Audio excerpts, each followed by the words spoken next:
Hey guys, welcome back to Homesteading with Taryn. For those of you who don't know me, my name is Taryn. Behind me over here is Hansie and Gretel. Gretel's the one with the long grey neck and Hansie's the one with the short grey colouring. These are my beautiful pets who help us keep our grass short. Anyway, back to the point. Today's video is going to be my personal opinion and 6 tips that we have learnt along our solar journey. So if you are interested in 6 tips which we feel could really help you with living with solar, stay tuned.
Okay, so let's get started. So tip number one, we really feel that you need to use energy efficient implements. So we had to make a few changes. For example, we had an automatic washing machine and we sold that and we traded it out for a twin tub. Now I know most people don't like twin tubs, it's actually semi-manual, but yeah, we started out with a very small system, so we really needed to start with implements that used very little wattage. So you need to use energy efficient implements. You will see nowadays there are many of them available in the supermarkets. So we also used energy efficient lighting. Number 2. I would suggest perhaps not using a geyser and perhaps trading that out for a water heater system, which would be which you would then use gas for. We've had a water heater system for over 15 years, so for us that was already a box ticked. We didn't need to do it. A geyser uses a lot of wattage in order to, it takes a lot of electricity. Okay. Let's see. Number three. Your stove. Your stove needs to be a gas hob. Meaning the top of your stove where you cook on your plates needs to be gas. If you have an electric oven, I would recommend only using that perhaps in the middle of the day, because then you are using electricity from the sun and not from your battery storage. Okay. I have one of those now. I have upgraded to one. Little bit of a... It's not advisable to actually use elements. It's not advisable to use elements on a solar system, namely a kettle and an oven. But I must admit, we do have a kettle. We don't use it too often. I guess we're a little afraid to use it, but I do use my electric oven. I do try to not have it on longer than an hour at a time, and I do use it only in the middle of the day when I know that I'm using the energy from the sun and my batteries are fully restored. Okay. And then every time I've done that, I've run to the solar room and I've gone to go and have a look. How many lights do I have shining? Because there should be 6. You know, I've got 2 lithium ion batteries now, and as they go down, then they would each have 5 lights shining. And I must admit, we are so light on power that my lights never really go down.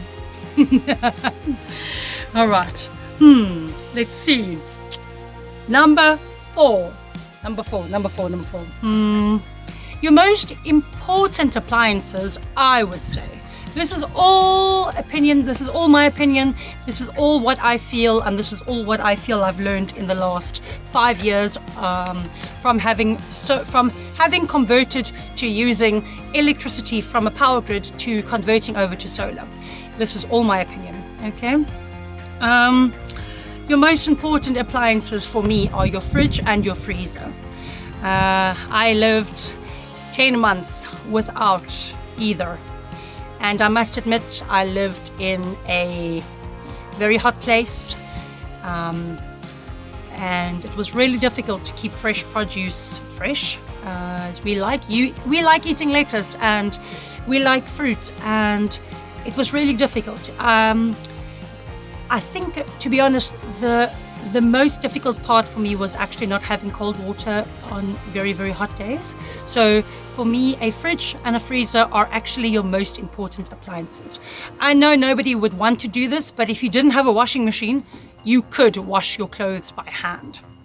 If you didn't have a water heater, you could boil water on the stove or on the fire to pop into the bath. It could be done. So your fridge and your freezer are definitely your most important appliances. Why? Because they actually run all the time.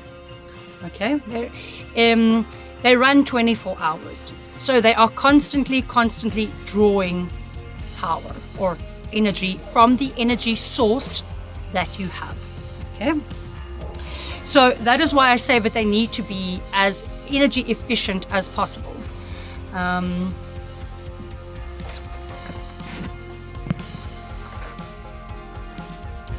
So my fridge and my freezer are both rated A. They are the most energy efficient rated implements that you get. My freezer is a Eco DeFi, and I must admit my fridge is actually quite a small one. Yes, please just make sure that you use the most energy efficient implements that you can get your hands on. All right, that was number 4. All right, let's go to number 5. This is all from personal experience and things that we've been through, and this all comes from us having this much power, which we've had to stretch and figure out what is the best way of utilizing the little bit that we have. Things like a washing machine and a vacuum cleaner. Okay, number 6 is actually number 6. It's got nothing to do with implements. Nothing. We believe that the best battery for a solar system is your lithium ion battery. The reason for that is you can actually use up to 90% of its power. Whereby if you do that with a lead acid battery, you start to actually shorten its lifespan.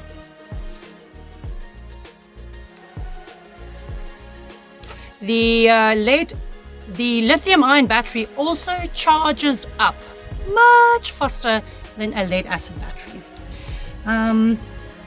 Oh yes, that's right. And we do not have a light bulb that is more than 6 watt. Most of our light bulbs are actually a 4 watt bulb, so they really do not take hardly any power at all. So just to sum up our experience and what we've lived with and through the last 4 years, we are really happy to be living on solar. We started off on a 1.2 kilowatt inverter with 6 lead acid batteries, obviously a charge controller, and only 3 solar panels. Okay, so all of those tips that I have shared with you, I think will benefit you with whichever system you have. Even if you have a small system, especially if you have a small system, or even if you have a larger system whereby you have more electricity or more power available to you. I still feel that those tips would be really good to follow, because you would still be saving the implements and using much of the power coming from the sun than just from the backup battery power. Again, this is all my own opinion and experience that we have had. So we were able we now have a 3 kilowatt inverter, which is the only reason as to why I can actually use an electric oven. Again, not suggested by the professionals. Okay, not suggested. Don't tell them that I'm using an element. Also not suggested to use a kettle. I must admit I don't use my kettle a lot. So now that we have the 3 kilowatt inverter, now that we have that, I can use any of my appliances freely throughout the day. I must admit I'm probably a household that has very little appliances compared to some. I do have a blender, a washing machine, a vacuum cleaner, computer, TV, fridge, deep freeze, but I must admit we're actually really quite light on power. Oh yes, we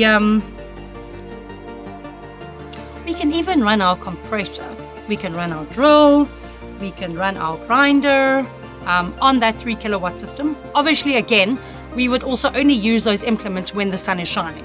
Okay, this allows us to actually comfortably do the work that we need to do on the homestead with and from our solar system. So we really love our solar system. We're really happy that we have it and that we converted to it and that we went through all the difficulties and learning curves. It was actually just learning curves. it's not the same concept as just flicking a switch, you know, because you have power coming from the grid, you know. We also have a generator for a backup when we have too many cloudy days and perhaps we would need to use the compressor or a grinder or a drill. We can start up the generator. I must admit, we don't often have to do that.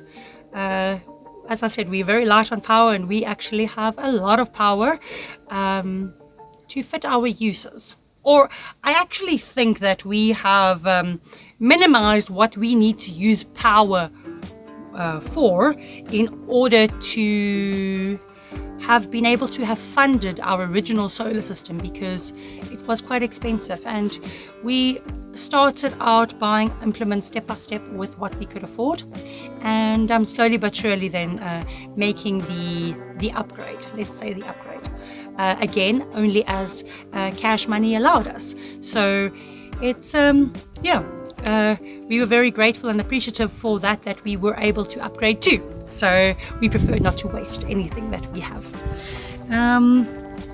Solar is definitely very expensive, but I do feel that if set up correctly, it's definitely worth it. We have not been sorry one day. We do have very expensive solar make equipment. We use Vectron. It's one of the best, and it was set up by one of the top solar guys in our province. So yeah, and I do believe that solar power is cheaper than power from our grid. I believe our solar panels are going to last us 20 plus years. I believe that our inverter and our controller is also going to last us 10 plus years. I believe it's such a good quality product that it's going to last us a long time. And I also think our lithium ion batteries are going to last us more than 10 years. Now, we have 2 lithium ion batteries. I think they're both 5.1 kilowatt.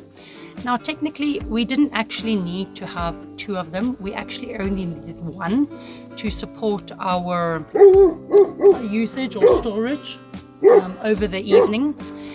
But we decided that what if we had a problem with one of those batteries? Little computer brain, you know, something broke or it got a glitch. That would mean that we then sit completely without power, because, well, without power in the evening. So we decided to buy 2, because if for some reason one of those batteries had a little problem, it could be sent in and we would still have power.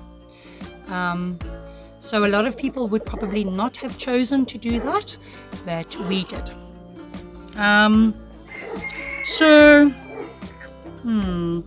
Yeah.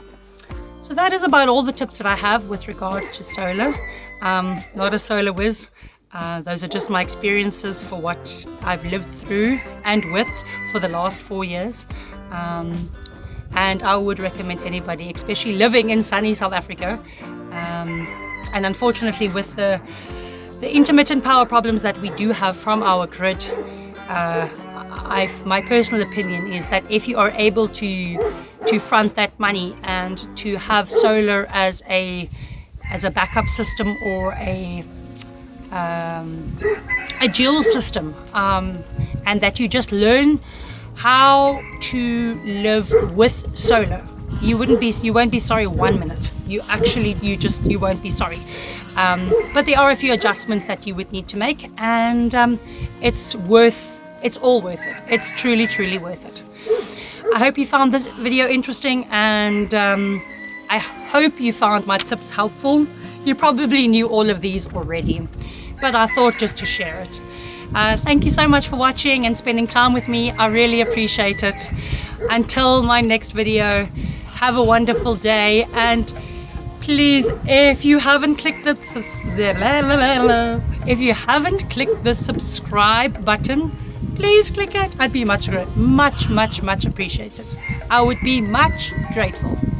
Until the next one. Bye guys.